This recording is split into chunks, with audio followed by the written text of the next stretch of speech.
Kolibri adalah burung kecil dengan panjang 6,4 cm yang berwarna cerah dan sebagian besar hidup di Amerika Utara dan Amerika Selatan. Seekor burung kolibri mempunyai sekitar 1000 bulu yang bergemerlapan, sehingga dapat memantulkan dan memancarkan sinar warna-warni yang dapat berubah ketika burung bergerak seperti minyak pada air. Meskipun badannya sangat kecil, faktanya ternyata burung kolibri termasuk jenis burung yang paling agresif. Mereka tidak segan-segan menyerang burung gagak atau bahkan burung elang yang berani memasuki wilayah mereka.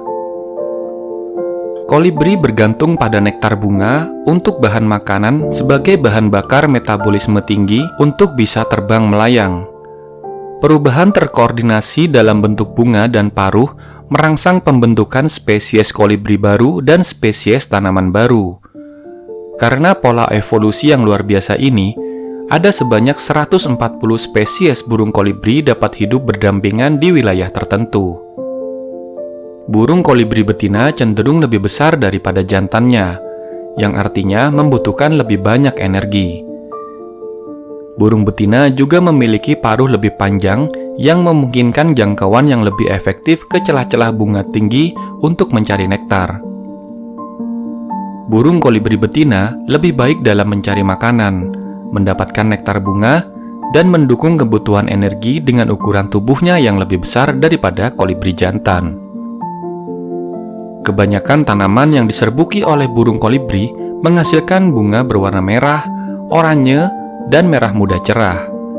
Meskipun burung ini juga mengambil nektar dari bunga-bunga dengan warna lain juga.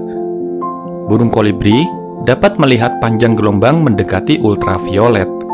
Tetapi bunga yang diserbuki burung kolibri ini tidak mencerminkan panjang gelombang ini seperti halnya banyak bunga yang diserbuki oleh serangga.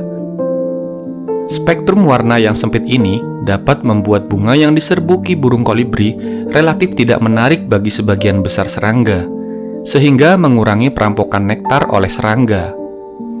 Bunga yang diserbuki oleh burung kolibri juga menghasilkan nektar yang relatif lemah, rata-rata 25% gula, yang mengandung sukrosa dalam jumlah besar.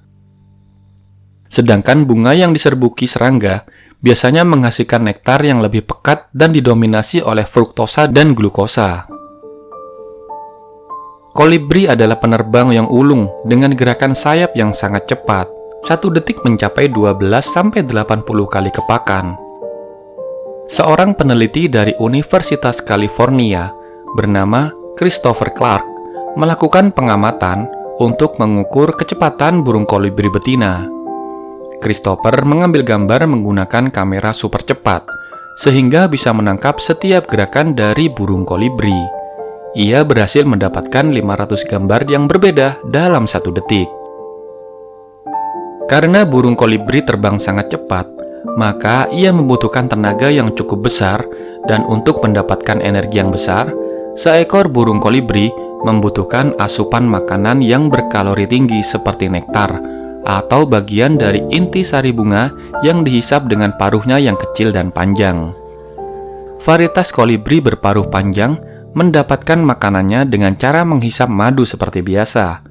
Namun, untuk varietas lain, kolibri akan mengebor sebuah lubang menembus pangkal bunga ke dalam madu, lalu menyisipkan paruhnya ke dalam lubang tersebut.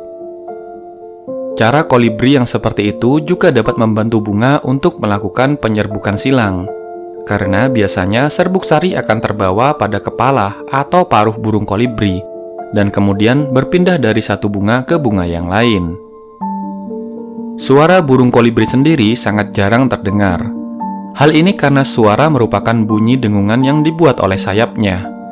Selama musim perkawinan, kebanyakan jenis jantannya menyatakan perasaannya dengan kicauan gembira sambil terbang mondar-mandir di depan sang betina.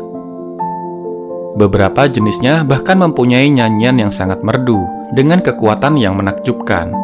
Sedangkan betinanya, untuk menarik perhatian dari jantan, mereka akan terbang berkelompok dengan kecepatan tinggi dan kemudian melakukan akrobat di udara, seperti pesawat jet. Burung kolibri hanya bertelur 2 buah dengan warna putih bersih tanpa ada bercak sama sekali.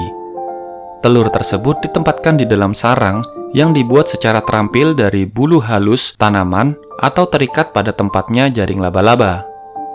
Sisi luar sarang biasanya berhiaskan lumut kerak atau sedikit lumut daun.